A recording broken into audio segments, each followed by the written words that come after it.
ธรรมะธรรมโมตุลุงจึงนำมาเสนอให้พี่น้องทั้งหลายผู้เจ้าถึงจะ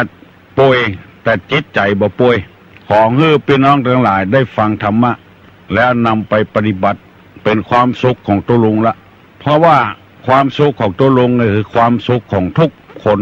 ภายในบ้านในตำบลในอำเภอในจังหวัดนั้นบ่อิจฉาริษยาไผบ่อาฆาตพยาบาทไผเรื่องแล้วก็แล้วไปบ่ถือกรรมกระทำเวรอย่างไผหมู่นี้เป็นต้นนี่คือคนมีคุณธรรมะชุมชนเข้มแข็งเมื่อตะวานี้มีโยมไม่ออกคนหนึ่งแฟนรายการเนี่ยคือตุลุงเอากรรมว่าบัดตันนั่งฟังเหยียดแข้งมาเล่าให้ฟังมันหมายความว่าอย่างไรความหมายนี้เป็นที่หูกันทั่วๆไปคนเหยียดแข้งเหยียดก่อนนั่งมันจะโกนตั้งปอดปุ่นขอโกนตั้งปอดก็แสดงว่าเจ็บโกนน่ะปกติเพิ่นจะนั่งเหยียดก่อนแล้วก็ว่าเหยียดแข้งมุลุนอันนี้เหยียดแข้งเหยียดก่อนแล้วนั่งลงมันจะกระทบก้นกบนี่หักเข้าข้อนี้เป็นปริศนาเป็นกำอู้ออกมาแล้วก็สร้างปริศนาให้คนว่าอันใดที่ยังบ่มีเตื้อฟังอู้เตื้อฟังเงี้ยเตื้อฟังทำเตื้อฟังอวดให้คนเตื้อแถมกรรมนึงเปว่ากรรมขี้ดีกว่ากรรมตดนี่มันมาหันอย่างเสียอย่างไปกรรมมันไว้บ่ได้ผลบ่ได้สาระถ้ากรรมขี้นี่มันยังแควนหน่อยไผเข้ามาใกล้เอากำขว้างใส่หน้าเอาตาต่ำหน้าต่ำตามันอันนี้เป็นข้ออุปมากำสอนที่ลึกซึ้งเพราะคนเฮานี่เป็นซุยก็มีบ่เป็นซุยก็มีนิสัยบ่เหมือนกันราคะจริตโทสะจริตโมหะจริตวิตกจริตมีความหูเป็นจริตมีความโลภเป็นจริตอันยังก็จะเอานั่นโดยที่บ่ออกบ่าออกแหงยังบ่มาเตื้อฟังอู้เตื้อฟังอวดหรือเปิ้นเตื้อถ้ามันได้มาก็ยังแควนถ้ามันบ่ได้มานี่มันจะขายหน้าขายตาตุกเก่าถ้าเตื้อก็เป็นไปบ่ได้สักกรรมถ้าถูกหวยจะซื้อนั้นซื้อนี่เสียมันบ่ถูกสักกรรมอายหน้าตุกเก่าอันนี้เปิ้นฮ้องว่าบัดตันนั่งฟังเหยียดแข้งให้ก่อนอันนี้ก็เป็นคำสอนจัดดีตุลุงนำมาฝากฝั่งพี่น้องทั้งหลายที่เปิ้นถามมาการที่โทรศัพท์มาหาตุลุงเนี่ยคือโทรศัพท์มาอย่างเงี้ยกรรมที่มันคัดข้องมองใจจะได้ตุลุงจะได้แก้ถ้าโทรมาถามมันถามนี่มันผลประโยชน์มันได้น้อยผลประโยชน์มันได้น้อยถ้ามาถามเป็นปริศนาเป็นปัญหานี่ผลประโยชน์มันได้นักตัวเองก็จะได้รับความรู้คนอื่นที่ฟังก็จะได้รับความรู้ของที่มันบ่มีเตื้อฟังเตื้อพอมีมาแล้วก็ก้อยว่ากันรถยังบ่ได้ซื้อเตื้อฟังอู้เตื้อถ้าซื้อมาเป็นกันแล้วก็ก้อยแปลงตี้ของมันอยู่สตางค์ยังบ่มาเตื้อถ้าได้รับเงินเดือนแล้วจะเอามาหันมานี่มาให้พ่อตาอันแม่ตาอันยังบ่ได้รับเตื้อฟังว่าเตื้อว่าไปแล้วเสียบ่ได้รับเงินเดือนสักกรรมเสียคนจ้างเบี้ยวเหี่ยก็เดือดร้อนอันนี้ฮ้องกันว่าบัดตันนั่งฟังเหยียดแข้งให้ก่อนล้มเกือบกุลายมันบัดเต็ม100%เด้อถ้ามันเต็ม100%บ่ใดก็เมื่อนั้นอันนี้เป็นกรรมบะเก่าเป็นสุภาษิตสุนี่แปลว่าสุจริตภาษิตที่สุจริตที่แน่นอนอันใดทุนี่ก็เป็นทุจริตทุศีลคือบ่มีศีลบ่ดีพระสุจริตศีลนี่ศีลที่ดีเพราะนั้นสุภาษิตนี่กรรมที่มันแน่นอนกรรมมันถูกต้องเป็นสุภาษิตกรรมโบราณเป็นว่าไว้วันนี้จะได้นำเอากรรมที่ว่าเนี่ยเฮือเปิ้นฮักเนี่ยนักจักหวังอู้เนี่ยเฮือเปิ้นจังกำเดียวก็ได้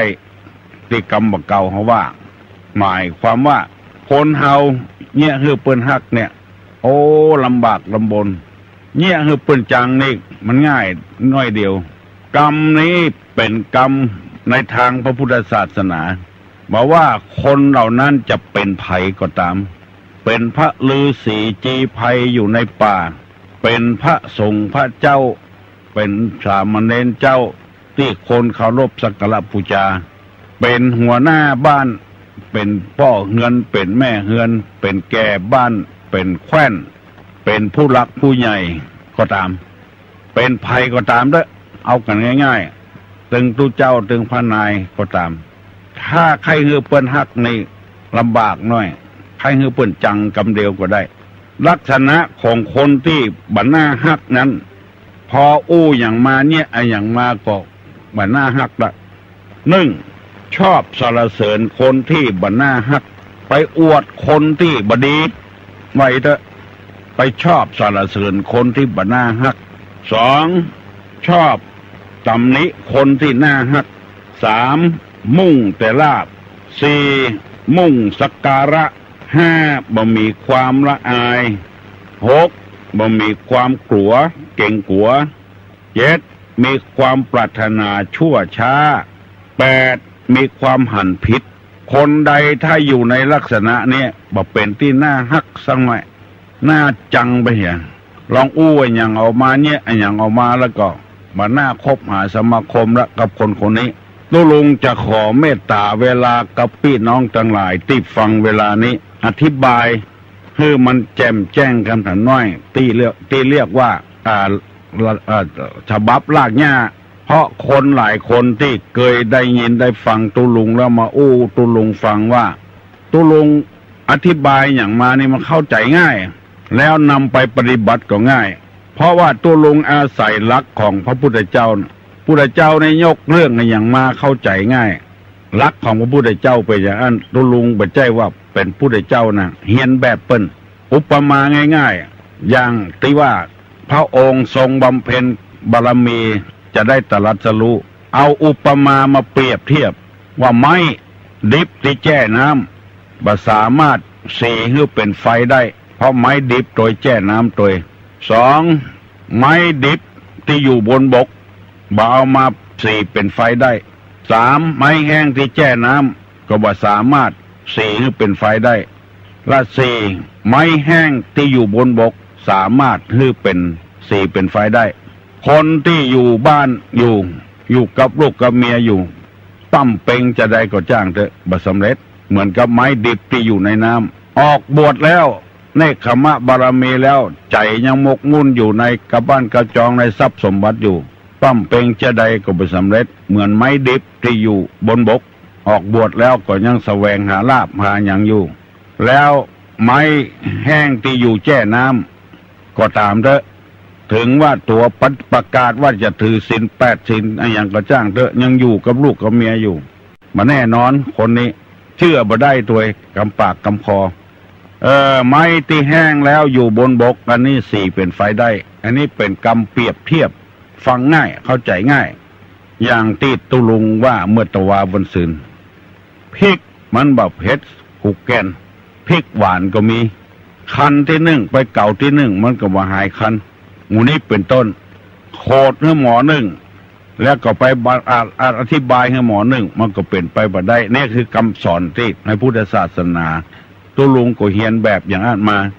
เสียงนุ่มนวล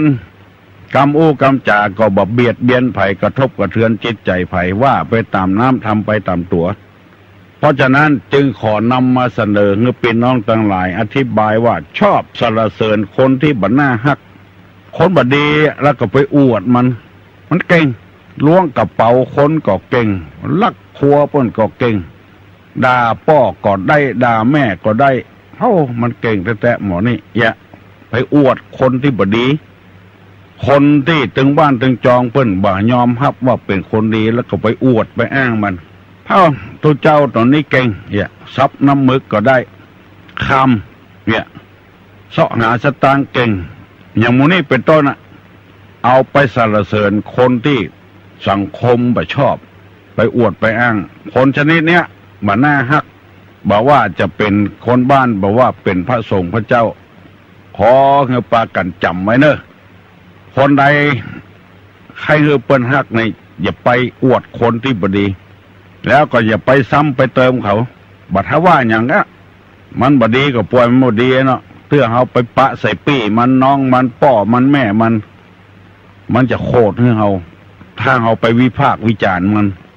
บาสรรเสริญบ่อวดอย่างซะยังบาซ้ำบาเติมอย่างซะยังเรื่องของไปของมันเรื่องที่เขาว่าเรื่องของเทวดาหมาไม่เกี่ยว เรื่องของห้ามมาบ่เกี่ยวถ้าเอาไปซ้ำไปเติมมันพี่น้องได้ยินเขาใส่เกียรติจังเอาแถมเหมาะเพราะนั้นก็อย่าไปยกย่องจะไปสรรเสริญมันคนที่เปิ้นว่าบดีละบางทีก็ดีกับคนอย่างนั้นอย่างนี้กะเอามาสรรเสริญไผ่ถ้าได้ล่วงล้ำไปแล้วอย่างอี้ก็ฮือถอนขึ้นมาเหียเนอไผ่ที่ยังบ่ได้ทำกำเตื้อที่ไปอวดคนที่เปิ้นว่าบดีนะก็อย่าไปทำถ้าบ่อวดกำเตื้อก็อย่าไปทำเปิ้นว่ามันบ่เป็นที่น่าฮักมาเป็นที่น่าพอใจมันกินเหล้าแล้วมันบ่เดือดบันนั้นอย่างลูกอย่างเงี้ยบ่ทะละทลายอย่างลูกมันดีเนี่ยไปอวดคนที่บ่น่าฮักมันดีลูกมีเมียไป4 คน5 คนมันเกิดมามันบ่เสียชาติมันเนี่ยมีผัวไป5 6 คนพุ่นมันบ่เสียชาติมันอันนี้ไปยกย่องคนที่บ่น่าฮักเรื่องผัวเรื่องเมียนี่พอจะอู้ได้เพราะว่ามีคนหลายคนแย้งตุลุงว่าก็มันบ่ดีเฮาก็ละก็ต้องเอาใหม่เอาจนมันได้ดีนั่นอันนี้ก็น่ายินดีตัวเองอันพอใจนี่เหมือนกันเอาละนี่ไปยกย่องสรรเสริญมันหมายความว่าศีล5 ข้อเนี่ยไปยินดียิมบานกับมันอู้เก่งมันจุกินเก่งๆเนี่ยไปยกย่องมันอันนี้เป็นข้อหนึ่งเนอะตุลุงได้นำมาเสนออธิบายให้ฟัง2ไปชอบตำหนิคนที่น่าฮักชอบตำหนิชอบเล่าขวัญคนที่เปิ้นเคารพนับถืออันนี้ก็บ่น่าฮักคนใดไปชอบอย่างนี้คนใดที่น่ายกย่องสรรเสริญซ้ำไปติไปเตียนเปิ้นแหแล้วไปเอาคนที่บ่น่าฮักปุ่นอันนี้ก็ผ้าไผ่ทำอย่างนี้ได้ก็คือย่างอย่าคนเขาจะได้หุ่มกันพ่องฮักกันพ่องชอบกันพ่องจะบ่ได้เบียดเบียนกันไปติไปเตียนคนที่เปิ้นนับถือคนที่เปิ้นน่าฮักตุเจ้าอยู่ในวัดในวาที่เปิ้นเคารพนับถือซ้ำไปติเปิ้นเหียอย่างเงี้ยแสดงว่าบ่น่าฮักติพ่อตัวเก่าติแม่ตัวเก่าคนที่น่าเคารพนับถือไปติไปเตียนท่านอ้ายตัวเก่าน้องตัวเก่าพี่ตัวเก่าวัดตัวเก่าเพิ่นมากินมาตานรูปตัวบัดตานยังบ่ว่าแถมทุกเจ้าในวัดเป็นนั้นตัวนั้นเป็นนั้นตัวนั้นเป็นนี้ฮะคนที่เพิ่นน่าฮักแล้วไปติไปเตียนคนชนิดนี้ก็บ่เป็นที่น่าฮักเท่าใดไผบ่ใครชอบเท่าใดอู้ซื่อๆบ่เคยเข้าวัดเข้าวาตั้งกำเตื้อพระเจ้าเบญหน้าเพียงใดก็บ่ฮู้เสาวิหารมีกี่ต้นก็บ่หันรับไปฮู้เรื่องฮู้ราวในวัดในวาเหี่ยหมดอันเนี้ยเป็นคนที่บ่มีไผชอบบ่มีไผแค่คบหาสมาคมคนเฮาจะไปคิดว่าบ่คบหาสมาคมกับไผบ่อ้อนหาไผจะไปคิดอย่างนั้นมีคนเฮาจะต้องเปิ้งปะอาศัยกันอยู่น้ำเปิ้งเหือเสือเปิ้งป่าเสือถ้าบ่มีป่าก็อยู่บ่ได้เหือถ้าบ่มีน้ำก็อยู่บ่ได้เหือบกบ่มีความหมายอย่างต้องลงน้ำมาใดก็เป็นอย่างนั้นจะเป็นตาว่าบ่เปิ้งปะอาศัยไผอันนี้ฝากไว้กับพี่น้องทั้งหลายเนอะบ่ได้ว่าให้ไผสักคนนะเอาธรรมะนะมาฝากให้กุคนถ้ามีไปแล้วก็แก้ไขปรับปรุงอย่าถ้าบ่มีเตื้อก็จะไปทำจะไปจะไปสร้างตู้หลวงแก่บ้านหมอคนข้ามเหือคนตัดผมหมู่นี้เป็นคนที่น่าฮักเป็นต้นที่คนเคารพนับถือคนเปิ้งปะอาศัยคนขับรถนี่อย่าไปติไปเตียนไปว่าอย่างมันไปยกย่องไปจะไปทำลายมันให้ยกย่องสรรเสริญอยู่ดีๆแกกับแขวนกาเนี่ยคนถึงบ้านเปิ้งปะอาศัยเขาไปเล่าไปด่ามันเนี่ยมาเป็นที่น่าฮักสักคนข้อที่3มุ่งลาบหาประโยชน์ส่วนตัวไอ้เด้ออันนี้ก็บ่น่าฮักเท่าใดอย่างที่ตุลุงว่านะเปิ้นแจกของคนใดไปคนนั้นได้ขอฮือลูกขอฮือผัวขอฮือสะปะสะปืนคนเดียวเอาเป็น4 อัน5 อันบ่มุ่งลาบมันน่าฮักเท่าใดคนอย่างนี้น่าจัง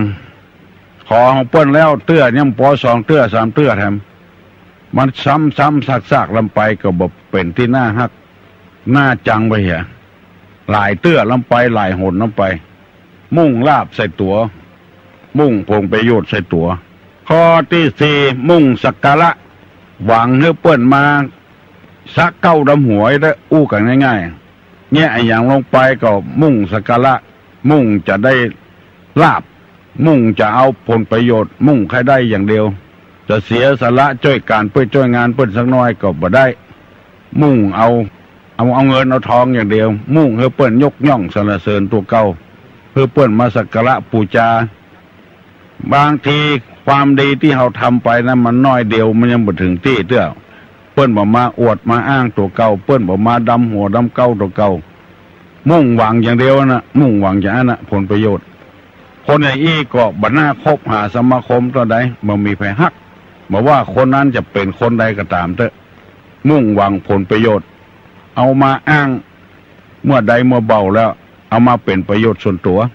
เมื่ออันข้าก็ได้จ้อยเมื่ออีก็ข้าก็ได้จ้อยอย่างหมู่นี้เป็นต้นฟังแล้วมันน่าฮักอ่ะ มันน่าฮักโค้นออกมา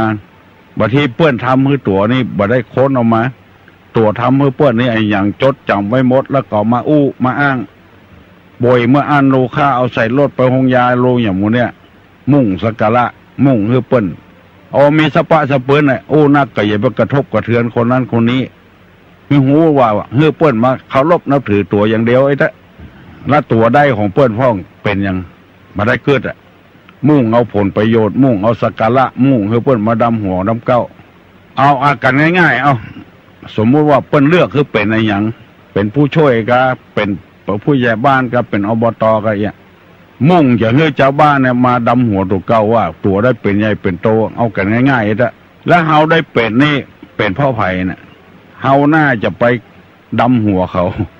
าเลือกให้เฮาเป็นเฮาได้เป็นใหญ่เป็นโตแล้วจะให้เขามาดำหัวแถมมุ่งอย่างเดียวถ้าไผ่บ่มาก็วุ่นวายขึ้นมันน่าฮักคนอย่างนี้เป็นตุเจ้าอยู่วัดก็อย่างเดียวกันมุ่งอย่างเดียวกันฮือเปิ้นมาเคารพสักการะปูชาเดือนจีปีใหม่ฮือเปิ้นมาสะเก้าดำหัวที่หมอนั้นยังมาหมอนี้ยังมาหมู่เนี่ยมุ่งสักการะคนอย่างนี้มันน่าฮักถ้ามีก็มีในจิตในใจพุ่นบ่อู้ออกมาถ้าอู้ออกมาแล้วก็บ่น่าฮักน่าจังทำก่อนก็ตัวได้กินก็เปิ้นถึงวันที่ตัวยังมันเกิดสมมุติว่าเป็นทุเจ้าน่ะน้ำกูเกินเข้ากูกำที่อยู่ที่อาศัย ยังไม่ได้เกิดเปิ้นทำให้เกิดตัวแต่น่าได้ตัวไปเสาะดำหัวเปิ้นเพราะฉะนั้นคนใดเกิดอย่างนี้ก็เฮ้ยย้างเหี้ยบัดถ้าเกิดอะทำก็ทำไปเลยบัดถ้าหวังอย่างเฮ้ยเปิ้นมาเคารพนับถือเขาแต่ทำเต็มที่เต็มตังละเป็นครูบาอาจารย์ประเดียวก็มีค่าตอบแทนเป็นหมอเป็นพยาบาลก็มีค่าตอบแทนหมดละอันนั้นเป็นสิ่งที่เขาตอบแทนเขาแต่ก่อนนี้ถ้าเป็นหมอประจำบ้านนี่เปิ้นเหมาอย่างลูกตั้งขันครูอย่าง12 บาทถ้าหายแล้วก็เดือนดีปีใหม่ไปดำหัวสักเก้าดำหัวเปิ้นเหี้ย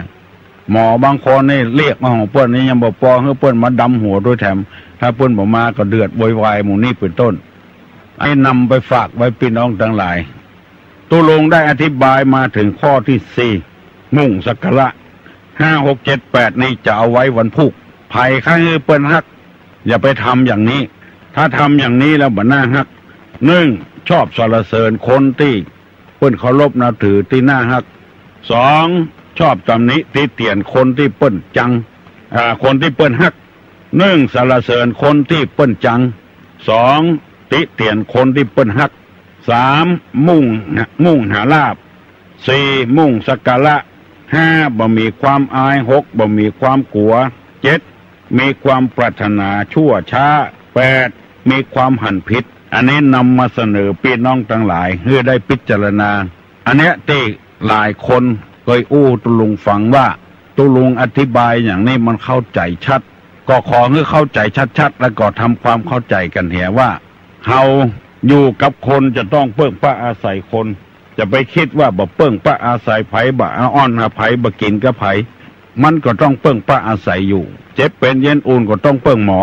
เอายาตัวเก่าจะหาได้ใครหูใครลวกก็เปิ้งครูบาอาจารย์ใครอยากอันนั้นอันนี้ก็ไปเปิ้งแม่กาพ่อกาเปิ้งไม่ใช่บ่เปิ้งจะไปสากตะตัวได้นำมาเสนอพี่น้องทั้งหลายวันนี้ตุลุงจะปั่นปอนปากันยกมือไหว้เนอะสมณะศรัทธามูลศรัทธาทั้งหลายบละเสียงยังฮีดบลีเสียงยังต่ำนองกองอริยสัพพุริสะเจ้าทั้งหลายปากันน้อมนำมาตุปะอุผามาลาดวงดอกเขาตอกดอกไม้น้ำขมินสมปล่อย ปูชาสมมากระวะครูบาอาจารย์ตามวัดตามวาต่างๆครูบาอาจารย์ก็ได้ฮือศีลฮือปอนไปแล้ววันนี้ตุลุงจะฮือปอนแถมโดยกรรมว่ากายะกัมมังวจีกัมมังมโนกัมมังสันจิจะโตสังอสันจิตโตสังอติตะโตสังปัจจุปนะโตสังสัพพังโตสังคมันตุโนแม่นตั้นสมณะศรัทธาก็ดีมูลศรัทธาก็ดีได้ประมาทซึ่งกันและกันด้วยกายกรรมวจีกรรมมโนกรรมล้ำกรรมทั้งสามมีอิริยาบถทั้งสี่รู้แจ้งที่หักได้กระทำบ่รู้แจ้งที่หาได้กระทำปีใหม่นี้ขอประมวลยังโทษกรรมทั้งหลายคือเป็นอโหสิกรรมจะได้เป็นนิวรณ์ธรรมกรรมอันแก่นกล้าอันจังห้ามเสียงยังคุณงามความดีเจ้าสังเงียงสัพการตั้งแต่ปีนี้เดือนนี้วันไม่นี้ยามนี้ปีใหม่นี้ไปหน้าจงฮือปากันประกอบไปด้วยอายุปีอายุเดือนอายุวันอายุยามโจกปีโจกเดือนโจกวันโจกยามไปใจอยู่ก็คือมีโจกมีใจออกบ้านไปค้าขายหลายล่องต้องบ้านเตียวเมืองจังใดก็คือได้โจกได้ลาภภาพชนะข้าศึกศัตรูอยู่ดีมีสุขอายุมั่นยืนยาวหิมากล้าขึ้นพาธนาใดไว้ก็ดีออกปากไปได้ก็ดีก็ขอให้สมดังกำปรารถนาจุภการนั้นจุงจังมีอุทาปจายโนจตาโลธรรมาวัฏันติอายุวันโนสุขังปลัง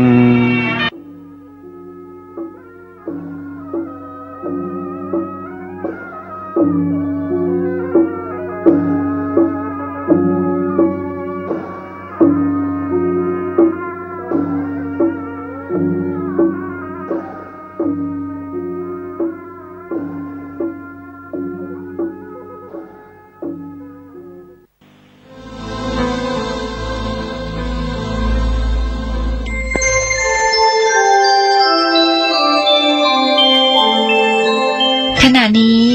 ท่านกำลังฟังสถานีวิทยุกระจายเสียงพระพุทธศาสนา FM 104.5 เมกะเฮิรตซ์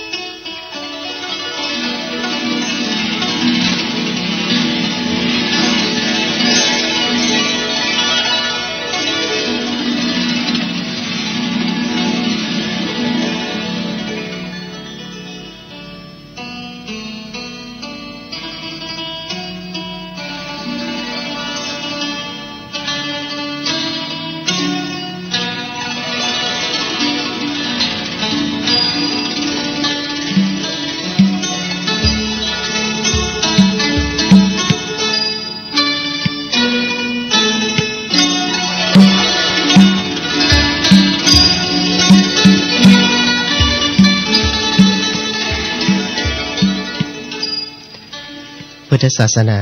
ข้ารำเลิศประเสริฐยิ่งเป็นสัจจริงทุกอย่างอย่าวางเฉยเมื่อพบแล้วรัตนะอย่าเฉยเลยมัวนิ่งเฉยหมดโอกาสพลาดของดี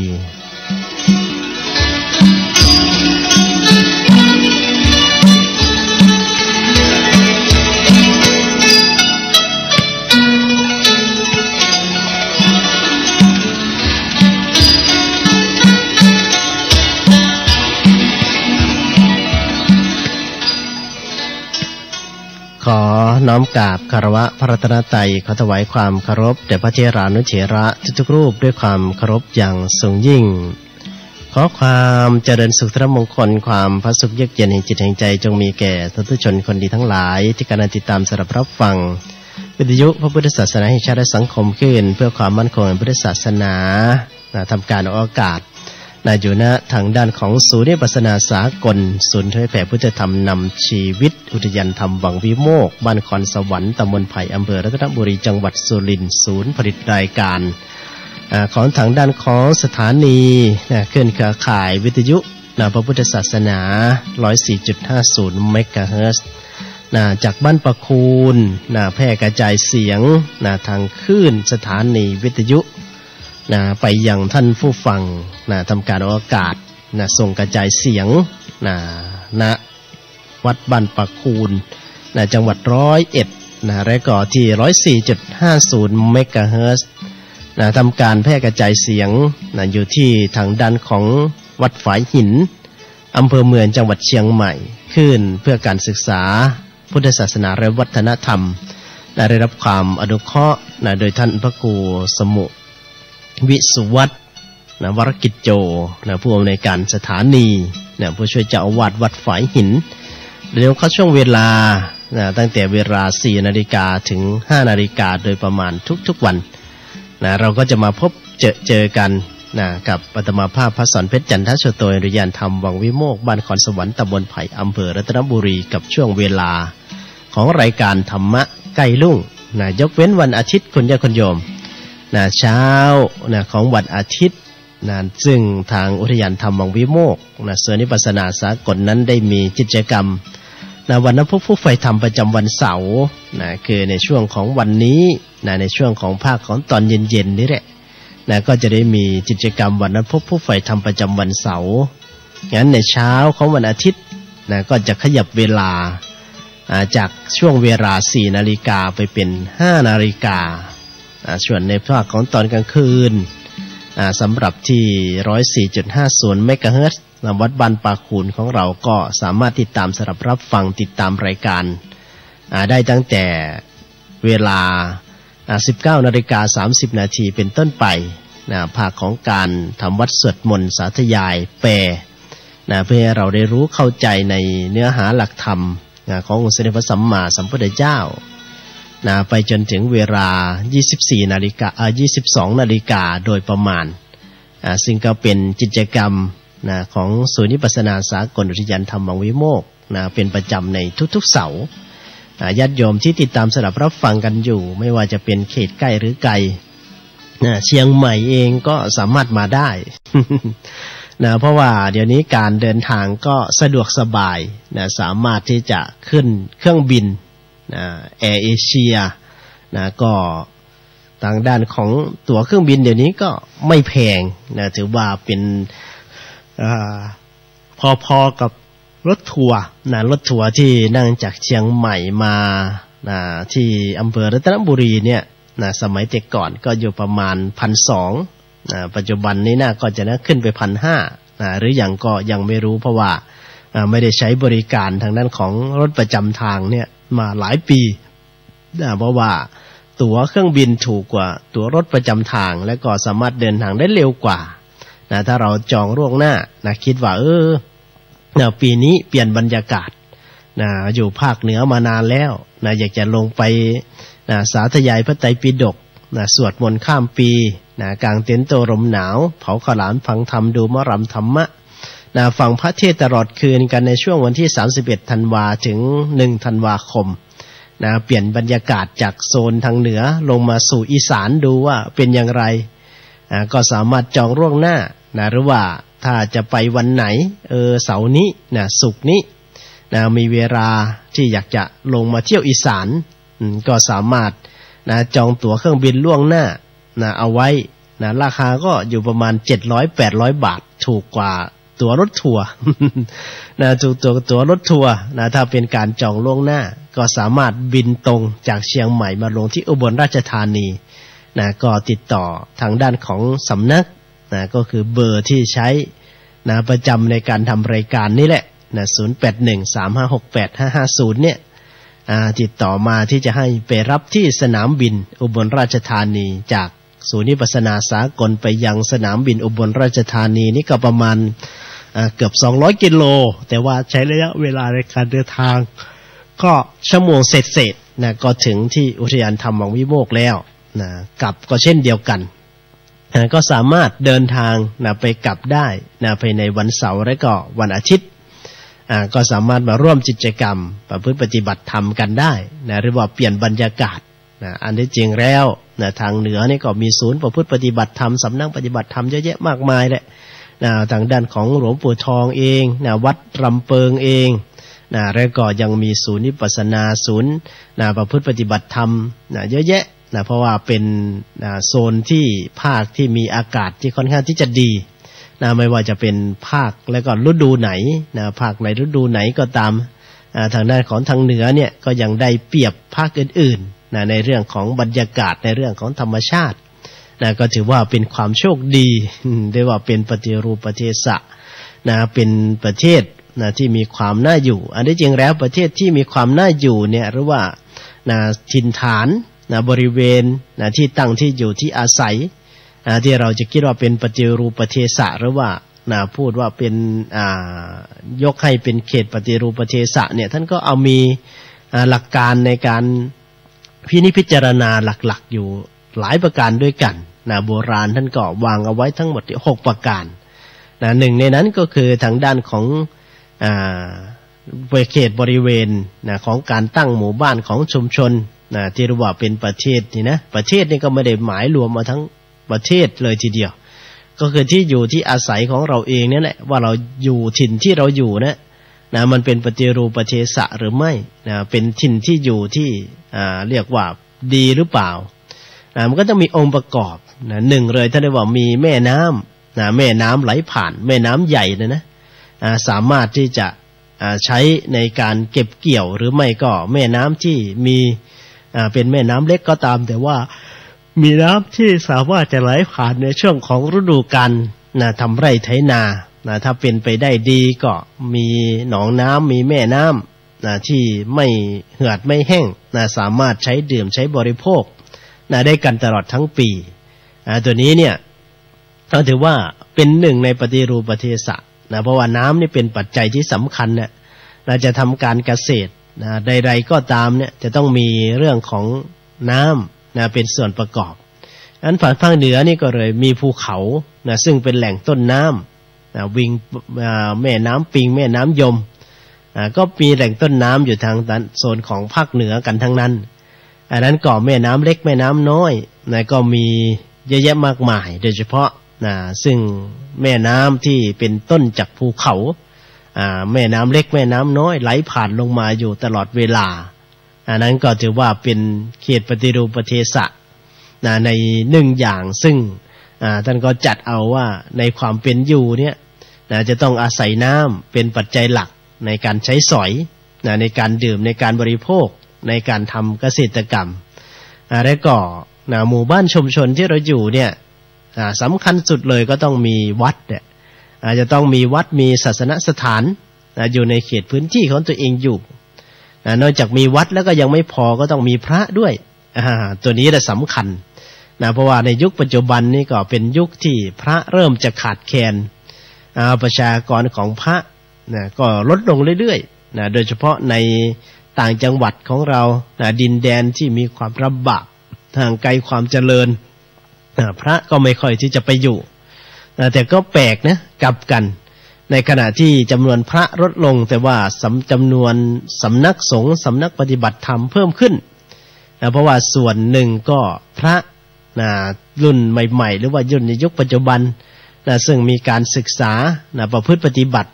มาได้ระดับหนึ่งก็อยากจะมีวัดเป็นของตนเองอยากจะมีสำนักเป็นของตนเองจะไปอยู่วัดเก่าวัดล้างก็ไม่เป็นที่สัปปายะไม่ถูกจิตจริตไม่ถูกอุดมการณ์ของตนเองก็เลยต้องไปสร้างสำนักใหม่ที่ใหม่ขึ้นมาที่จะทำอะไรตามอุดมการณ์ตามความมุ่งหวังหรือว่าความคิดของตนเพื่อที่จะไม่ยุ่งเกี่ยวกับทางด้านของระบบการบริหารซึ่งมีอยู่แล้วในวัดเดิม ซึ่งบางครั้งบางทีก็ถูกอำนาจของชาวบ้านของคณะกรรมการครอบงำเอาไว้ไม่สามารถที่จะทำอะไรได้โดยอิสระท่านก็เลยต้องหาสถานที่ใหม่สร้างสำนักใหม่ขึ้นมาที่จะมีอำนาจเต็มทางด้านของการบริหารจัดการที่จะไปเป็นตามอุดมการณ์ตามแบบที่ตัวเองได้คิดได้มีความใฝ่ฝันหรือว่ามีความตั้งอกตั้งใจอุดมคติที่จะทำให้เป็นไปอย่างนั้นก็เลยเกิดสำนักใหม่ขึ้นมาในลักษณะอย่างนี้ที่เรียกว่าวัดล้างลงแต่ว่าสำนักสงฆ์เพิ่มขึ้นและก็ยังมีพระที่ลดลงแต่ว่าสำนักสงฆ์ที่พักสงฆ์ก็เพิ่มขึ้นมา นี่มันเป็นสิ่งที่กลับกันแต่ถึงอย่างไรก็ตามถึงแม้ว่าปัจจุบันนี้ก็จะหาพระยากลำบากพระวัดล้างเนี่ยก็หลายจำนวนหลายพันวัดนะแต่ในยุคสมัยปัจจุบันเนี่ยวัดแต่ละวัดนี่ก็วัดล้างลงไปในหลายหมู่บ้านหาที่จะพระจะมาอยู่โดยเฉพาะในช่วงของการจำพรรษา พระที่จะบวชเข้ามาสืบทอดอายุของพระพุทธศาสนาแม้แต่บวชระยะสั้น3 เดือนก็ยังยากลำบากแล้ว1 พรรษานี่นะ1 ช่วงฤดูฝนไม่ได้1 พรรษาหรอกถ้าพรรษาเนี่ยต้องนับเอาเป็นปีครบรอบขวบปีของการบวชจึงจะได้เรียกว่า1 พรรษาแต่นี้เราบวชในช่วงของพรรษาศึกออกไปก็เลยเรียกกันเอาเองว่าได้1 พรรษาได้จริงถ้าได้1 พรรษานี่ต้องได้1 ปีก่อนอย่างนี้เนี่ยจึงจะเรียกว่าได้1 พรรษาได้นั่นคือการนับพรรษาของพระก็อย่างเรียกในหลวงนี่แหละท่านมีพระชนมาอายุเท่าไหร่เราก็เรียกว่า60 พระพรรษาการครองราชย์ผ่านไปกี่พรรษานั่นก็คือผ่านไปกี่ปีไม่ได้นับเอาทางด้านของแค่3 เดือนบวช3 เดือนก็คือบวช3 เดือนในช่วงฤดูฝนนั่นแหละช่วงฤดูการจำพรรษาแค่นั้นแหละแต่ยังไม่ได้พรรษายังไม่ได้พรรษาขวบปีแต่จะได้พรรษาขวบปีก็ต้องอยู่ไปจนถึงเข้าพรรษาอีก1 ปีหรือว่าอยู่ไปจนครบวันบวชวันไหนเมื่อไปครบจบวันบวชเมื่อนั้นแหละสมมุติว่าบวชในช่วงของเดือนธันวา23 ธันวาวันนี้เนี่ยวันเสาร์ที่23 ธันวาก็ต้องอยู่ไปจนถึง23 ธันวาอีก1 ปีของปีใหม่ก็จึงจะครบขวบปี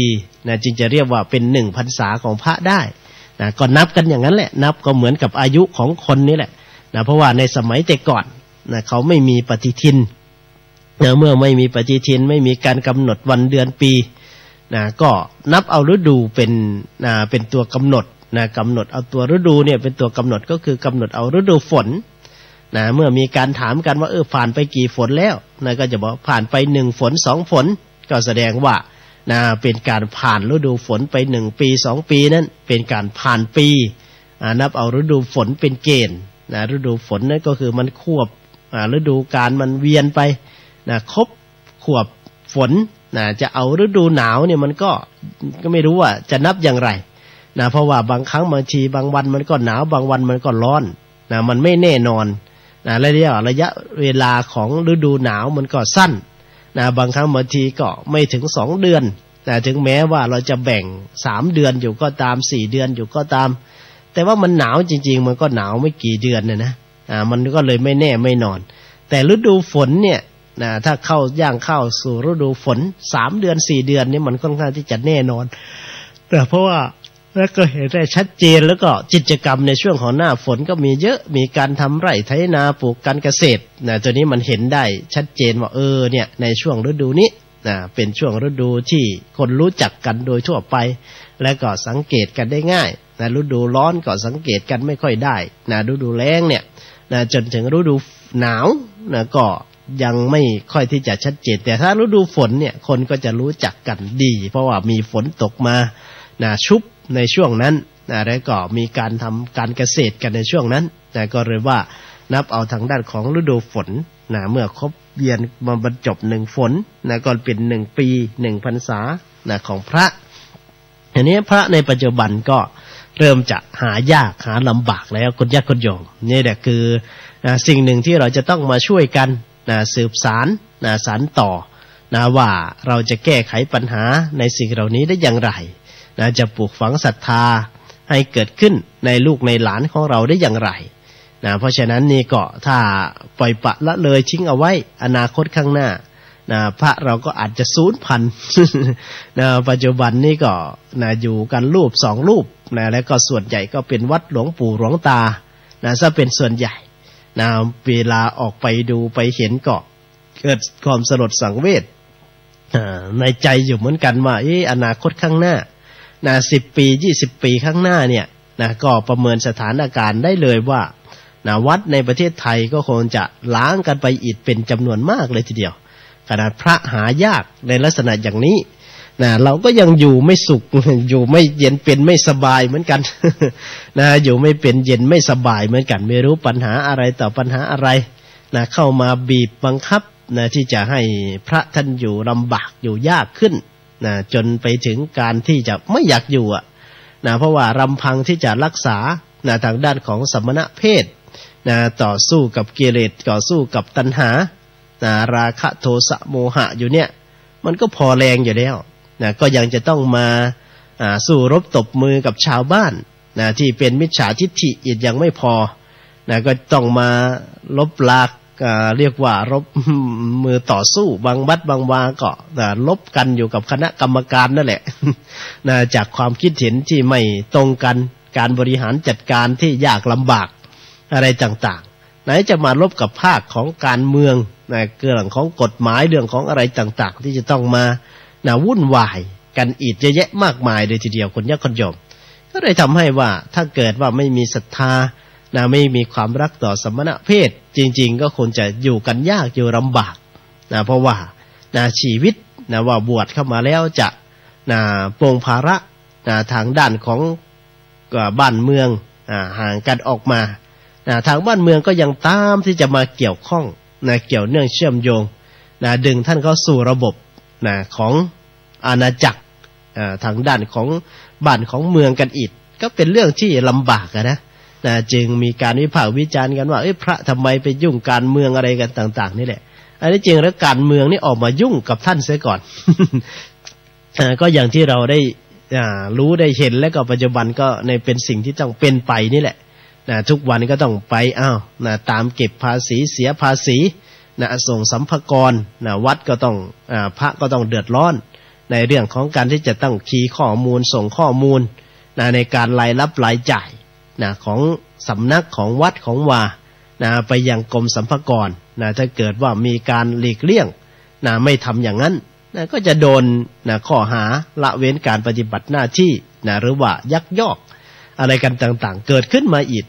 เนี่ยก็เป็นเรื่องของปัญหาใหญ่ที่กำลังเข้าสู่วัดสู่วาสู่พระศาสนาความยากลำบากที่จะทำให้พระสงฆ์เจ้าของเรานี่ก็อยู่ลำบากมากขึ้นนอกจากจะต่อสู้กับกิเลสตัณหาก็ต้องมาต่อสู้กับคนมิจฉาทิฏฐิมาต่อสู้กับอะไรเยอะแยะมากมายจึงคิดว่าอีก10 ปี20 ปีข้างหน้าไม่รู้ว่าพระพุทธศาสนาเราจะเป็นอย่างไรตัวนี้แหละเป็นทางที่เราจะต้องร่วมด้วยช่วยกันในการที่จะมองถึงวิเคราะห์ปัญหาแล้วก็นำพากันแก้ปัญหาเพื่อที่จะไม่ให้ประชากรของพระลดลงไปมากกว่านี้หรือว่าจนนำไปสู่การสูญพันธุ์ได้ ที่บอกว่าวัดจะร้างตารางก็จะเจริญความเพลิดเพลินก็จะไปโรดอุโบสถก็จะสุดเศร้าพวกขี้เราจะสู้ซ่ายุคนั้นละคนจะขาดเมตตาจะเข็นฆ่าให้แก่กันเสียงปืนจะท่วมท้นเสียงสวดมนต์จะสูญสิ้นยุคคนจะเดือดร้อนทั่วแผ่นดินทั่วทุกถิ่นเดือดร้อนเพราะฉะนั้นนี่ก็เราถ้าปล่อยให้ถึงจุดนั้นได้ก็อันตรายเรียกว่าสัญญาณอันตรายกำลังเข้าสู่สังคมไทยของเราหรือว่าสู่อย่างประเทศไทยของเรานั่นก็เป็นเรื่องที่คนที่ออกมาวางระบบวางระเบียบอะไรต่างๆที่จะทำวัดทำวาบอกว่าจะสร้างให้ความมั่นคงเจริญเนี่ยมันกลับด้านกันแทนที่จะสนับสนุนให้เกิดความเข้มแข็งสะดวกสบายต่อกิจการงานของพระที่จะสนับสนุนท่านให้มีความสะดวกสบายทางด้านของการปฏิบัติข้อวัดและก็กิจกรรมทางด้านของการเผยแผ่พระศาสนา